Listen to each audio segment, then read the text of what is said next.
Hello friends, आज के इस वीडियो में हम लोग एसएससी एमटीएस 2024 में जो पॉलिटी का क्वेश्चन आया हुआ है तो इम्पोर्टेंट क्वेश्चन को इस वीडियो में देखेंगे, जो कि बार बार एग्जाम में पूछा जाता है। तो ये सभी एग्जाम के लिए इम्पोर्टेंट होगा।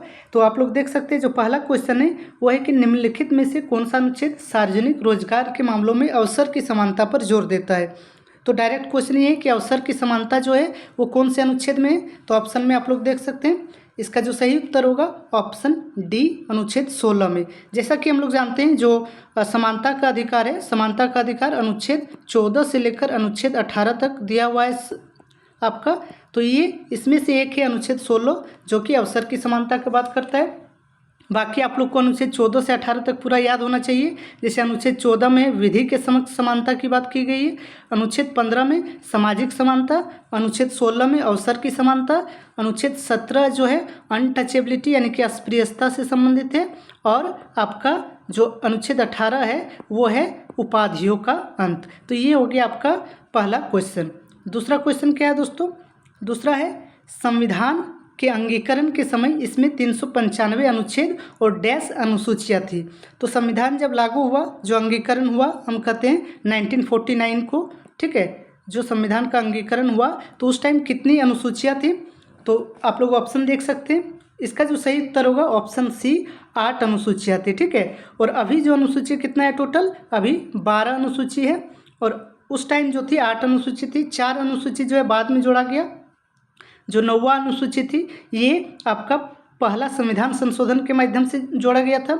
10वीं अनुसूची जो थी ये आपका 85 जो अमेंडमेंट था उससे जोड़ा गया था, और ये था दल बदल से संबंधित है। 10वीं अनुसूची दल बदल से संबंधित है।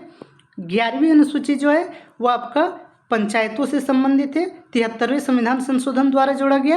और अनुसूची जो 12 है, 12वीं अनुसूची, वो आपका नगरपालिका से संबंधित है और 74वें संविधान संशोधन द्वारा इसको जोड़ा गया था। तो ये हमारा दूसरा सवाल हो गया। तीसरा जो सवाल है वो है भारतीय संविधान के अनुच्छेद 157 के अनुसार किसी व्यक्ति को राज्यपाल के तौर पर नियुक्त होने के लिए डैश वर्ष की आयु पूरी करना आवश्यक है। तो राज्यपाल बनने के लिए कितना होना चाहिए? ये आपका 35 वर्ष होना चाहिए, ठीक है। राज्यपाल बनने के लिए 35 वर्ष की आयु पूरा करना चाहिए, और ये अनुच्छेद 157 में लिखा हुआ है। जबकि जो 25 वर्ष क्या है वो लोकसभा का सदस्य बनने के लिए 25 वर्ष की उम्र है, बाकी राज्यपाल के लिए 35 वर्ष है। अगला सवाल देखते हैं, जो चौथा सवाल है ये है अनुच्छेद 74(1) के अनुसार मंत्रिपरिषद का प्रमुख कौन होता है। तो ऑप्शन आप लोग देख सकते हैं, प्रधानमंत्री, राष्ट्रपति, संसदीय मंत्री या फिर उपराष्ट्रपति।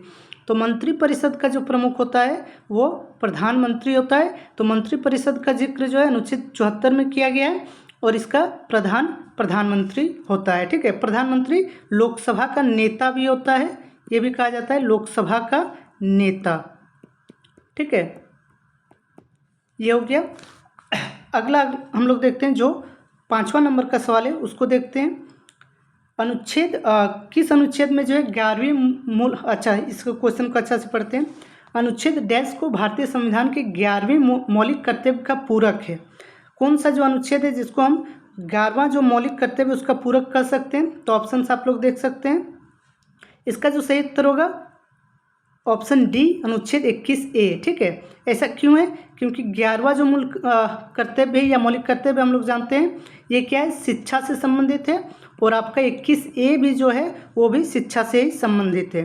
जैसे 11वां जो मौलिक कर्तव्य है उसमें कहा गया है कि अभी 0 से 6 वर्ष के जो बच्चे हैं उनको जो है माता पिता का कर्तव्य है कि उनको जो है शिक्षा प्रदान किया जाना चाहिए। जबकि 21A में जो है ये शिक्षा का अधिकार से संबंधित है।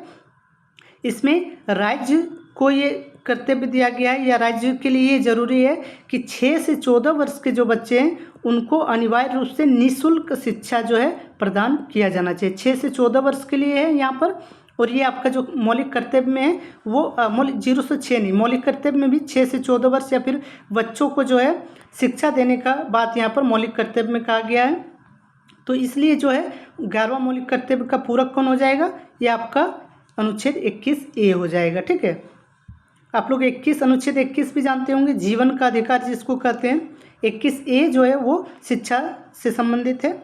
अगला है भारतीय संविधान के अनुच्छेद 360 के तहत किस प्रकार के आपातकाल की घोषणा की जाती है। तो अनुच्छेद 356 में 360 में, ठीक है। तो ये क्या होगा? वित्तीय आपातकाल होगा। अनुच्छेद 352 जो है वो राष्ट्रीय आपातकाल के बारे में, नेशनल इमरजेंसी, ठीक है। अनुच्छेद 356 में राष्ट्रपति शासन, या फिर इसको हम लोग कहते हैं कि राज्य का संवैधानिक तंत्र विफल हो जाता है तो फिर जो है राष्ट्रपति शासन। और अनुच्छेद 360 जो है वो वित्तीय आपातकाल से संबंधित है। तो ये क्वेश्चन इंपॉर्टेंट है, इससे संबंधित जो है और भी एग्जाम में सवाल ये सब पूछा जाता है। अगला है, भारतीय संविधान के किस अनुच्छेद में उच्च न्यायालय के न्यायाधीशों की नियुक्ति का प्रावधान है?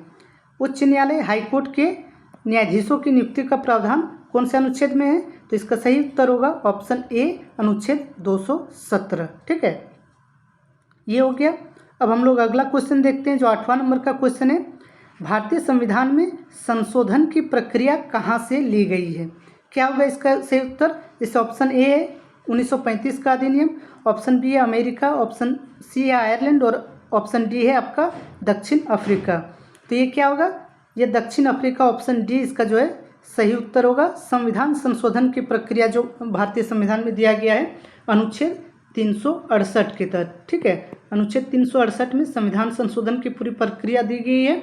और इसका कौन सा भाग है आप लोग बता सकते हैं, कौन से भाग में जो है संविधान संशोधन की बात कही गई, तो आप लोग इसको कमेंट भी कर सकते हैं। तो इसका सही उत्तर होगा दक्षिण अफ्रीका। अगला क्वेश्चन अगर देखें, निम्न में से किस संविधान संशोधन द्वारा भारतीय संविधान के भाग 3 से संपत्ति का अधिकार जो है हटा दिया गया था? ठीक है, हम लोग जानते हैं जो अनुच्छेद 31 था वो संपत्ति के अधिकार से संबंधित था, जो कि अभी ये कानूनी अधिकार बना दिया गया है। अनुच्छेद 300 को है शायद, जहाँ तक हमको याद है, या फिर 300 को है हुआ। तो ये अनुच्छेद 31 के तहत जो है संपत्ति का अधिकार था, इसको हटा दिया गया और ये आपका 44वां संविधान संशोधन 1978 के द्वारा इसको जो है हटा दिया गया था। ठीक है, 9वां क्वेश्चन हो गया। अगला क्वेश्चन देखते हैं हम लोग, 10वां क्वेश्चन, निम्न में से किस मामले में सर्वोच्च न्यायालय ने संविधान की मूल संरचना का सिद्धांत प्रतिपादन किया? जो बेसिक स्ट्रक्चर कहा जाता है, बेसिक स्ट्रक्चर का जो सिद्धांत था वो कौन से जो है निर्णय में दिया गया था सर्वोच्च न्यायालय का? तो इसका जो सही उत्तर होगा आपका ऑप्शन सी होगा, केशवानंद भारतीवाद। और ये जो केशवानंद भारती थे इनका जो है निधन भी हो गया है, हाल ही में शायद 2024 में हुआ था। तो ये सही उत्तर होगा। बाकी गोलकनाथ या फिर शंकरी प्रसाद ये संविधान संशोधन और मौलिक अधिकार से संबंधित थे वो सब। अगला है, जब 11वें मौलिक कर्तव्य को भारतीय संविधान में शामिल किया गया तब प्रधानमंत्री कौन थे?